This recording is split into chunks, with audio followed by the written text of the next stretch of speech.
This is Good Morning Mumbai with Hrishi K. A very old friend, somebody I look forward to meeting, is here. Shantanu, Moitra, the music composer, director.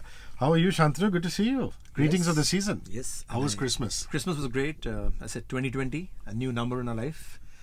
And what an eventful decade it's been. If you look at 2000 to 2019, a decade in which you tried so many wonderful things and you expanded your horizons beyond just music. Yeah, that's been amazing. And now that I've tasted blood, I want to continue doing the same. What he's referring to is the 100 Days of Himalayas, the wonderful series that he did with 94.3 Radio 1. Also, you know, that entire journey that he did with Dhridiman, the photographer, which culminated in a beautiful concert called the 100 Days of Himalayas concert at the Tata Theatre NCPA. And now, with that as a platform, Shantanu Moitra brings to you Chandrayaan. What do you call it? Chandrayaan? I'm just calling it Chandrayaan, celebrating India's journey to the moon. Celebrating India's journey to the moon. For those of you who want to know, right at the top, it's happening on the 18th of January at the NCPA Tata Theatre. What a beautiful auditorium with great acoustics. Tickets are at Book My Show as well as at the venue. Where did the genesis of this idea come from, Shantanu? Well, I think the closest thing to the idea of a cosmos, something which is outside our planet Earth, is the moon. Each night we see it right there. Various shapes and sizes through the day, through the week. But yes, so much has been written, so many poems, so many metaphors. But I always wanted to go to the moon as a child, and unfortunately there's a guy called Neil Armstrong who kind of beat me to it. And Buzz Aldrin too. Yeah. Also, what I always think that in my school, arts and science was always two separate entities. If you were good in science, then what are you doing in a music extra class? Or if you were great in music, then you don't need to do a physics extra class. But as a creator, I somehow believe both work together. I was having this conversation with Guldar Saab, who he says that yaar mujhe to PhD hai chand pe. He's written so much about the moon. He says that there can be never only steel, mathematics and physics traveling from Earth to moon. Just remember, it's always made by people, bleeding hearts, blood, and there's always will be that emotion, even if it's just a steel ball. And you know, these words were kind of going on in my head, and the third thing which happened, a bunch of things which happened which lead me to this concert was, I never see Hrishi in our schools and newspapers and discussions. I am from Bollywood and I'm extremely proud of it. But there are amazing other things happening in the country too. But I guess because of the reach and the popularity that my world gives, we almost forget about the other verticals that run a country. My father is a scientist, and I will know that the kind of contribution that is done. He was in agriculture. The kind of contribution that they have done is they're all unsung heroes. And so there is this thing in me that I think scientists need to be heard too. And the last was that when Chandrayaan, and we were all following it, when it did not reach the moon, 2 kilometers short of it. What was amazing, Hrishi, that 1 billion plus people in a so-called third world country, we are going through our own crisis, understood that. Nowhere did they say, yaar, so much has been spent, why didn't we reach?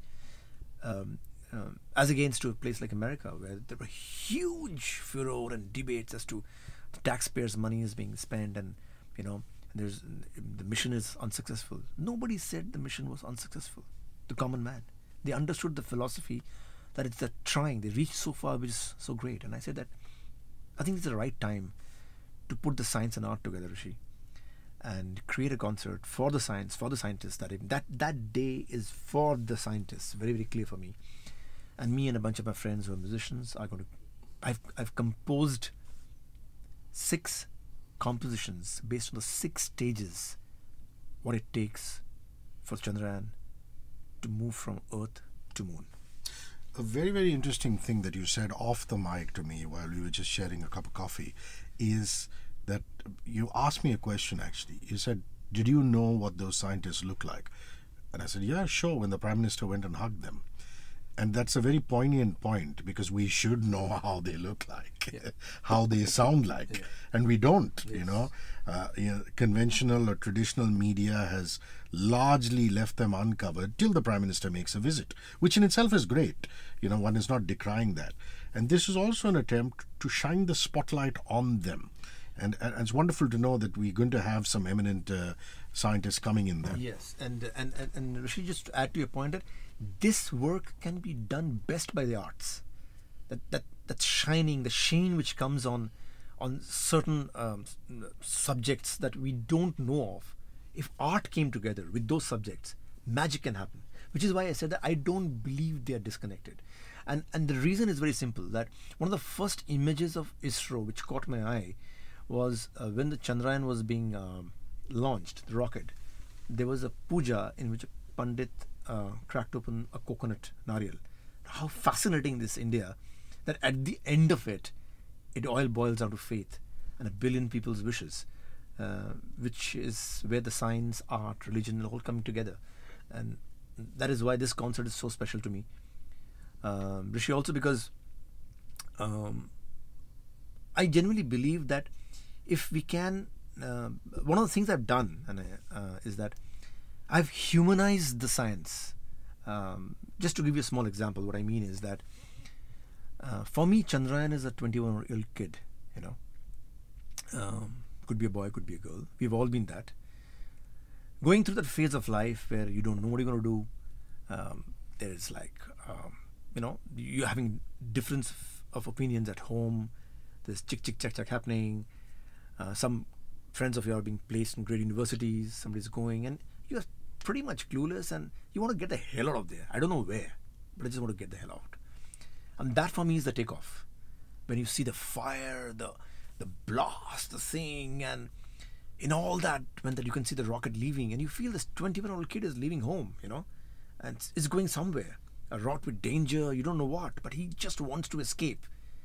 And 7.5 minutes of leaving Earth, you feel that weightlessness. And I know what was it like when I was a 21-year-old. When I left my home, I just took that bus from ISBT bus station, and when in the early morning when I reached Hrishikesh, and in the early morning had a cup of tea, I was free. And that sense of freedom, I can feel Chandrayaan feeling when it just reaches that 7.5 minutes mark, just outside the Earth's gravity. So each stage is a story from life, but backed up with science, which many of my friends are helping me put together. It's beautiful that you would use, Chandrayaan and its journey as a metaphor for life and life's evolution. But as a journalist, I must bring you down to the brass tacks. So the eminent people who are going to be present there, and these are people that we respect, we love, and these are people that we want to know more about them. And it's wonderful that Shantanu, Moitra and team are celebrating them in Chandrayaan. So one of the key guests that we have is Dr. Kiran Kumar. He is the former chairman of ISRO, and he played a very pivotal role in Chandrayaan 1 and also the Mangalyaan mission. Just to make it very clear, they're not actors; they are actual scientists. So there's no mission Mangal happening here. Then there is Dr. P. Sri Kumar, who is currently the director of Space Science Program in ISRO. Both of them very gracious, very happy that we're doing something like this. And I believe Dr. Kiran Kumar is a Padma Shri. It's wonderful. Yeah. Then, of course, there is, as I said, that we are celebrating science and scientists. A very, very special person who is Professor Tarun Ghosh. He is pretty much pioneering a new science stream called gravitational wave theory in India. It won the Nobel Prize last year. The whole team. These days, Nobel Prize has to be a teamwork around the world on a particular subject. But this is the next generation, how do I put it, alternate source. Like, for example, wind energy, solar energy. Now it's gravitation. You realize it's a force and it's all over. It's abundant. why don't we use this? And the pivotal role is happening in this, and India is one of the pioneers of this subject. And Professor Tarun Ghosh, who amazingly also happens to be a classmate. Now that's the biggest joke, because my physics marks are like, okay, it's all over the place. So I told him a few days back that, Tarun, I never knew you had so much brains in you to now do all these things, yeah. And he said that I never knew you had so much art in you to do music. That is really funny. Yeah. And I, for example, when I was in Calcutta and I went to La Martini and I went to school with Leander Pace, we were in the same class. And this is a discussion we have very often. So, he says you were doing elocutions and debates. So at least I knew the direction you were going to. I said, yeah, I mean, I still think that your football or your hockey skills were better than your tennis skills. So when schoolmates get together, that's the way it happens. Yeah, it's wonderful. Yeah. And also in the audience, that day we'll have quite a few scientists from BARC, Baba Atomic Research Center. And also I'm going to have a lot of kids who just love the idea of the moon, the mission to moon. And because I just feel that as children, I never heard a concert which was music and science together. And I think this is a great age to expose them that both can happen and both need to happen simultaneously. This is beautiful, because every time I go to the Nehru Planetarium, not just here in Haji Ali, but Nehru Planetariums everywhere. It used to be known as the Birla Planetarium in some places. I noticed that schools bring their children there to the planetarium. And my question always is, why can't schools bring them to musical concerts and musical performances? And this is such a wonderful opportunity to tap into students and get them, to inspire them to become the next scientists and future scientists. Yeah, because Hrishi, amazingly, before science comes faith, belief. You believe that man can go to the moon or Mars, then science comes together to make that belief happen. But the belief has to happen, and belief can only happen if you can know how to imagine, and you can only imagine if there are ways to trigger them. And as children, that's the best age to have that, the imagination. For those of you tuned in late, Shantanu, Moitra and friends present Chandrayaan, the concert. Give me the full thing. Chandrayaan. Chandrayaan, celebrating India's journey to moon. Journey to moon. This is happening at the Tata Theatre, NCPA, 18th of January. Fabulous concert where we're celebrating scientists and musicians. Tickets are at Book My Show as well as at the venue. And for those of you tuned in late, he was talking about how life is metaphorical. And, he was mapping Chandrayaan's progress to the moon. And we had reached the stage of the 21-year-old who goes to Hrishikesh, not Hrishikesh Kannan, but goes to Hrishikesh, the place, and feels weightlessness. And after that, what happens, Shantanu? Pretty much after that, it gets into an orbital loop around the Earth in terms of science, where basically it starts doing multiple revolutions around the Earth. Each time it goes to a higher orbit and then basically falls down faster, and it gathers speed.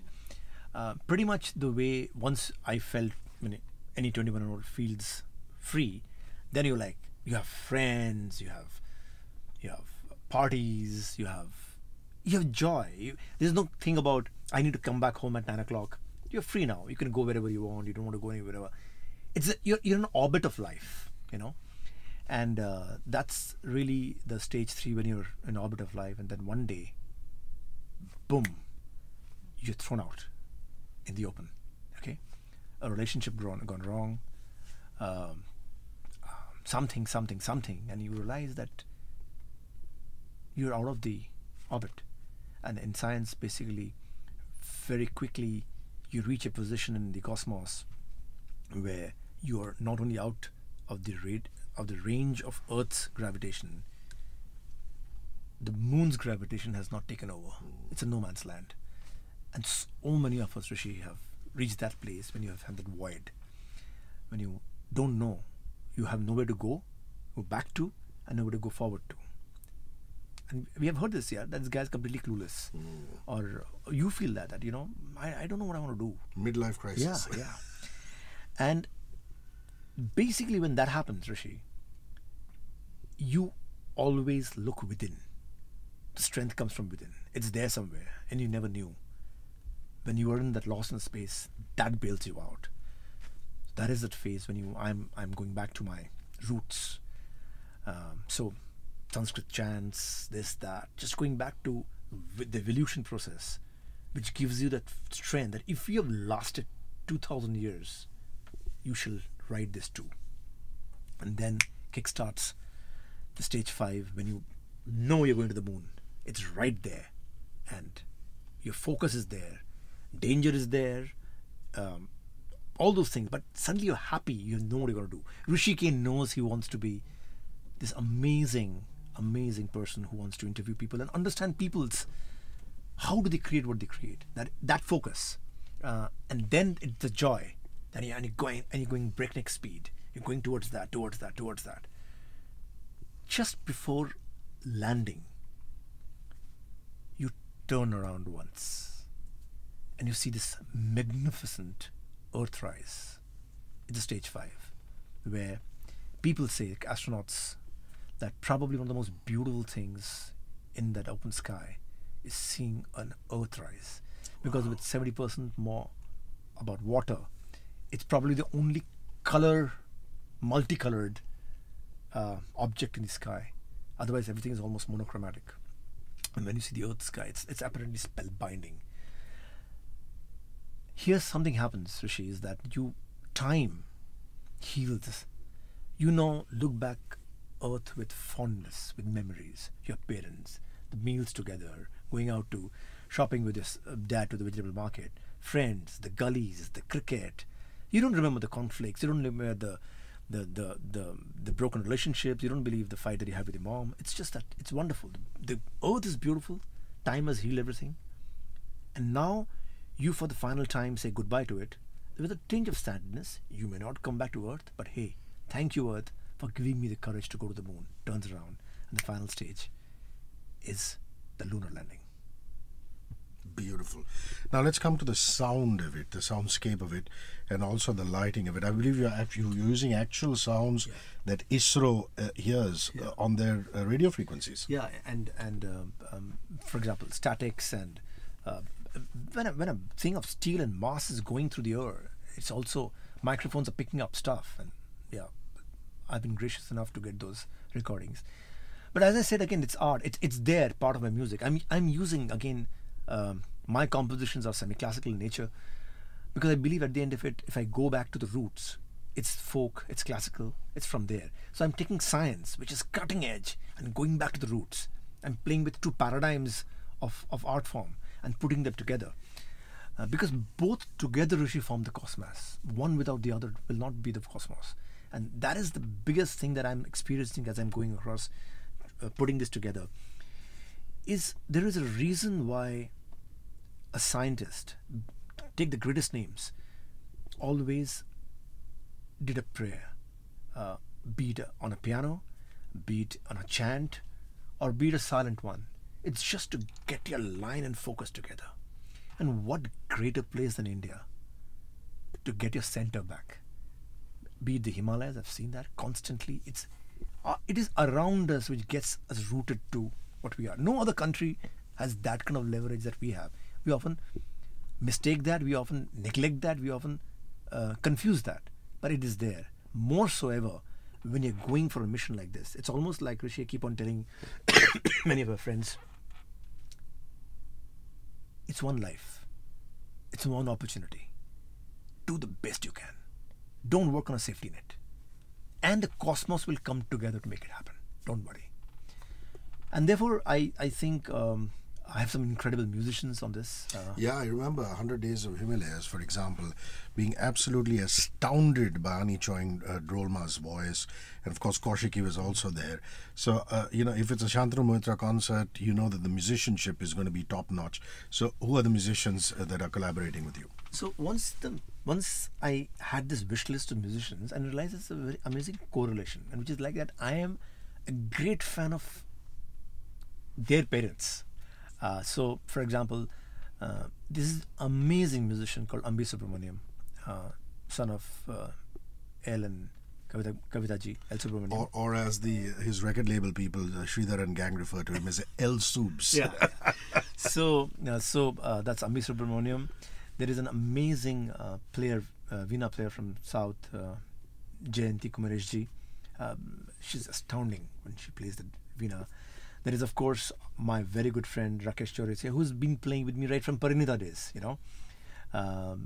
So he's there, and of course my good friend Kaushik Chakravarti. So Kaushik's father, Ajay Chakravarti ji, Rakesh Chaurasia's uncle, Hariprasad Chaurasia ji.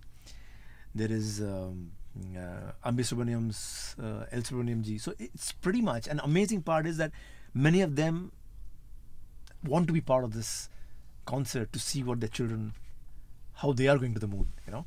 That's an amazing feeling for me. But at the end of it, Hrishi, I think what I'm trying to achieve is that evening is for the science and the scientists, and they are the heroes, because the probability, and this is once when I'd gone to NASA just to hang around, they had that lunar module there and the rocket there, and there was an engineer standing there, and somebody asked that engineer that what is the probability of man going to moon, or that satellite going to moon and coming back safely. He had said that not one of the 5 million moving parts can go wrong. Wow. And that is the kind of probability that our scientists are working with, that not one of those 4 or 5 million moving parts can go wrong. And we cannot understand, can't fathom how they are putting it all together. Incredible teamwork and all that. But it's time we celebrated that. They are part of us. We are part of them. Together, this makes a great nation, Hrishi. Because compartmentalization doesn't work. We need to know. My son needs to know what ISRO is, what they do. I want ISRO to come and tell people, hey, we're having a launch coming month. Why don't you guys come over? Let's see the launch. Both have to work together. That's only when science and music can be part of every school kid's life. Absolutely correct. Now, a startling aspect of 100 Days in Himalayas, the concert, was your narration, your narrative abilities, and Dhriti, the photographer's pictures in the background. And we've come to expect that of a Shantanu Moitra performance. I imagine there will be some storytelling from you, but just the use of light. I mean, is that something that you've thought of for this performance? Yeah. What I'm doing, Hrishi, is that I believe that 1,000 people have a film in their head, sitting in the auditorium, that what happened that day. How did Chandrayaan move from Earth to Moon? That journey. And I am not going to give visuals of mine. I want to keep those 1,000 images in the head.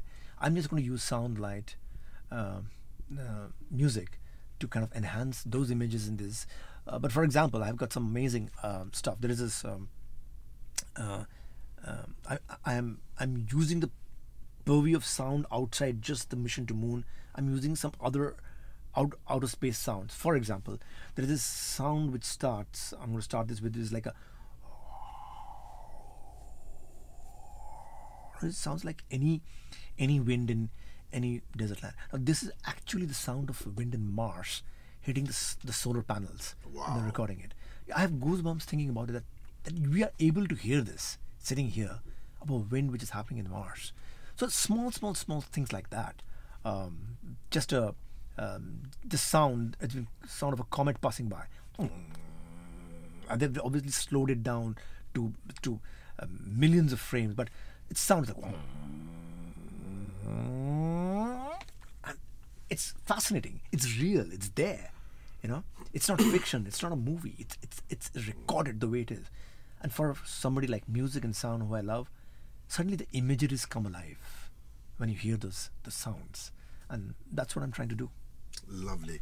Okay, this is the Chandrayaan concert, 18th of January at the NCPA. Tickets are at bookmyshow.com as well as at the venue. Over the course of the next few days, we're going to try and get you some of the musicians on air, hopefully speak to a scientist, and make sure that you get into that auditorium, because it's going to be an experience of a lifetime. Shantanu, thank you for talking to me as always, and bearing your soul. Thank you. And Hrishi, I just want to say one more thing that I have struggled with these the 100 in Himalayas and Chandrayaan. We need money to put these things up, and it's very difficult to fathom somebody that how come a Bollywood music composer is not doing songs from his films, and therefore money is always a problem. But each time NCPA comes and says you have an idea like this, we want to be part of it. I really want to thank them because National Center for Performing Arts, them. yeah, 50 years. Yes, Yeah. 50 years, and it's that belief that hey, it's something that you believe in, something which is probably outlandish, crazy, mad. We are part of it, and I think that is when an artist feels secure that there is a platform where you can express this. Well, big chops and big props to Khushu Santuk and the entire team at the NCPA. Shantanu, thank you. Cheers. Thank you, Hrishi.